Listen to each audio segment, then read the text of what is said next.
Bismillahirrahmanirrahim. Assalamualaikum warahmatullahi wabarakatuh. Alhamdulillah, salatu wassalamu ala rasulillah wa ala alihi wa sahbihi wa man walah ma ba'd. Thulabat talibat MG kelas 7 yang dimuliakan Allah Ta'ala. Alhamdulillah kita bisa bertemu kembali di materi pelajaran Tauhid ini. Langsung saja kita mulai pelajaran kita di bab 1 dengan judul bab tentang ruqyah dan tamimah.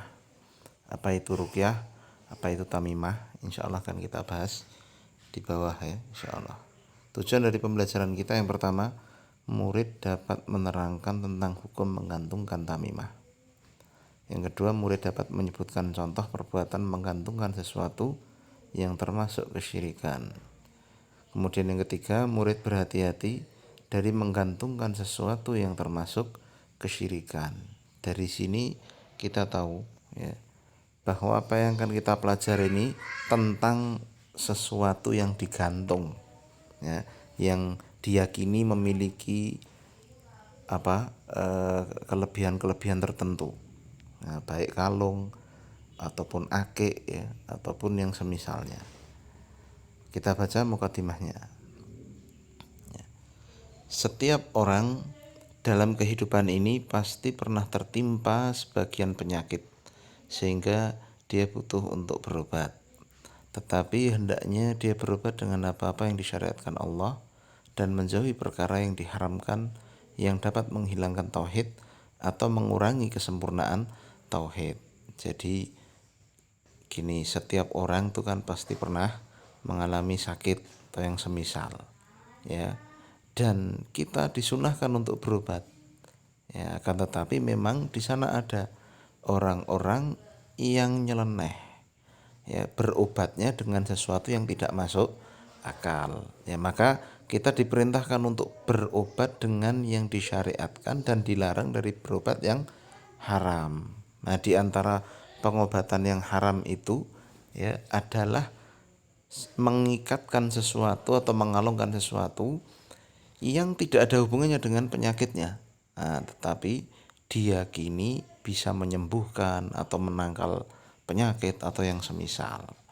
Nah, kita baca ini sekarang dalilnya. Ya. Fi sahihi an Abi Bashir al-Ansari radhiyallahu anhu. Dalam Sahih Bukhari ya, dari sahabat Abu Bashir al-Ansari radhiyallahu anhu, annahu kana ma'a Rasulillah sallallahu alaihi wasallam fi ba'di asfarihi, bahwa dahulu beliau pernah bersama Rasul dalam beberapa perjalanan, beberapa safar Rasul sallallahu alaihi wasallam. Fa arsala rasulan an la yabqayanna fi raqabati ba'irin kiladatun min watarin au kiladatun illa kutiat. Maka di perjalanan itu Rasul mengirimkan utusan. Tujuannya apa? Untuk memastikan agar tidak ada ya gantungan-gantungan yang ada ya di leher onta ya dari watar. Watar itu lihat ya, tali busur panah yang digunakan untuk memanah. Kiladah tadi itu artinya apa yang digantungkan pada leher onta atau binatang lain. Ya, jadi Rasul itu mengutus agar kalau bahasa kita kalung-kalung ya yang digantungkan di leher onta, yang kalau zaman dulu pakai watar, pakai tali busur panah yang bekas. Jadi orang Arab kan dulu kalau perang, kalau mengembara, kalau nyari hewan buruan kan pakai panah. Nah, busur panahnya itu yang sudah tidak dipakai ya, sudah usang, sudah tidak dipakai mana, itu dikalungkan ke leher onta ini ya, diyakini bisa menolak penyakit katanya. Nah, maka Rasul mengutuskan utusan ini untuk ya memastikan bahwa tidak ada satupun ya kalung di leher onta-onta penduduk saat itu illa kutiat, kecuali harus dipotong, harus diputus. Ya, paham? Nah, jadi Rasul mencegah kemungkaran, menghilangkan kesyirikan dengan cara memerintah untuk memutus kalung-kalung bekas busur panah yang digantungkan oleh masyarakat, ya, yang dikira, yang diyakini bisa mencegah penyakit. Ya, kita baca pokok pembelajaran kita ya. Ada dua. Yang pertama, menggantungkan tali bekas busur panah untuk menolak kejelekan adalah kesyirikan. Seperti contoh di atas ya. Hubungannya apa antara tali busur panah dijadikan kalung dengan penyakit? Kan nggak ada hubungannya. Ya, paham? Ya. Nah, dulu orang-orang jahiliyah menggantungkan tali bekas busur panah pada binatang-binatang ternak mereka karena adanya keyakinan bahwa menggantungkan tali bekas ini di leher binatangnya itu dapat melindungi binatang itu dari penyakit ain atau bahaya yang lainnya. Maka Nabi Shallallahu Alaihi Wasallam memerintahkan untuk memutuskan tali tersebut karena hal tersebut termasuk kesyirikan yang wajib untuk dihilangkan. Karena dalam perbuatan tersebut ada sikap bergantung kepada selain Allah Ta'ala. Paham ya? Jadi dia menggantungkan harapannya kepada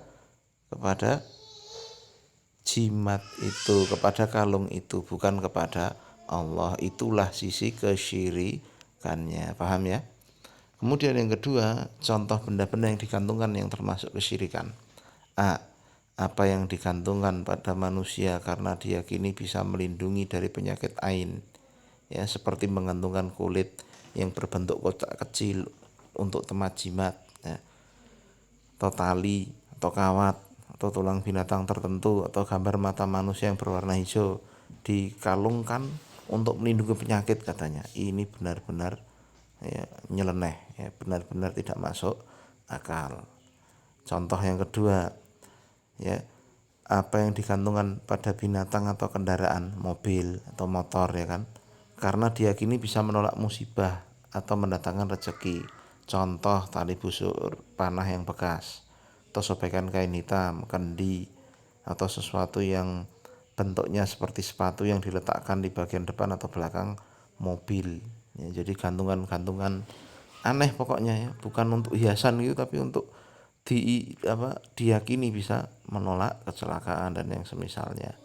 Nah, ketika ada seperti itu berarti kesyirikan. Kenapa tadi? Karena dia itu berharapnya kepada jimatnya, paham? Bukan kepada Allah. Lalu yang ketiga, contohnya apa yang digantungkan atau ditanam pada rumah atau tempat usaha karena diyakini bisa menolak bahaya atau mendatangkan keberkahan pada tempat tersebut. Jadi orang mau usaha nanam sesuatu dulu. Nah, contoh seperti uang kuno, ekor kuda, kepala anjing, kepala kerbau.